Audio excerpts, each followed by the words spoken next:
ಕಳೆದ ದಿನ ಟೋಲ್ ಗೇಟ್ಗೆ ಸಂಬಂಧಿಸಿದ ಹೋರಾಟದಲ್ಲಿ ಬಂಧಿತರಿಗೆ ಜಾಮೀನು.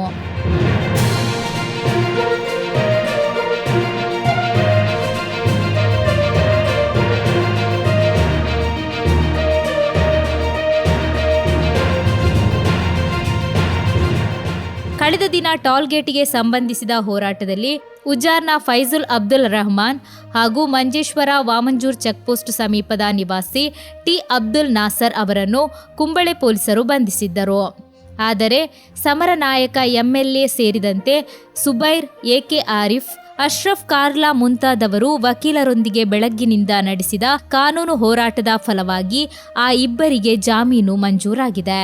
ಟೋಲ್ ಸಮರವು ಚೆನ್ನಾಗಿ ನಡೆಯುತ್ತಿದ್ದ ಸಮಯದಲ್ಲಿ ಸಮರವನ್ನು ಭಂಗಪಡಿಸಲು ಮಧ್ಯದಲ್ಲಿ ಯಾರು ನುಗ್ಗಿದ್ದಾರೆ?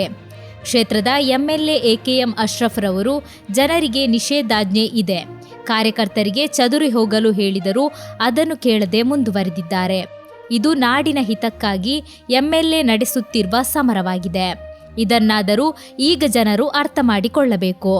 ಬಿಜೆಪಿಯನ್ನು ಹೊರತುಪಡಿಸಿ ಉಳಿದ ಎಲ್ಲ ರಾಜಕೀಯ ಪಕ್ಷಗಳು ಒಂದಾಗಿ ನಿಂತು ಸಮರ ನಡೆಸುತ್ತಿರುವಾಗ ಯಾರಿಗೆ ಕಣ್ಣು ಕುಟ್ಟಿತು ಎಂಬ ಪ್ರಶ್ನೆಯನ್ನು ಸಮರ ಮುಂಚೂಣಿಯಲ್ಲಿದ್ದವರು ಕೇಳುತ್ತಿದ್ದಾರೆ.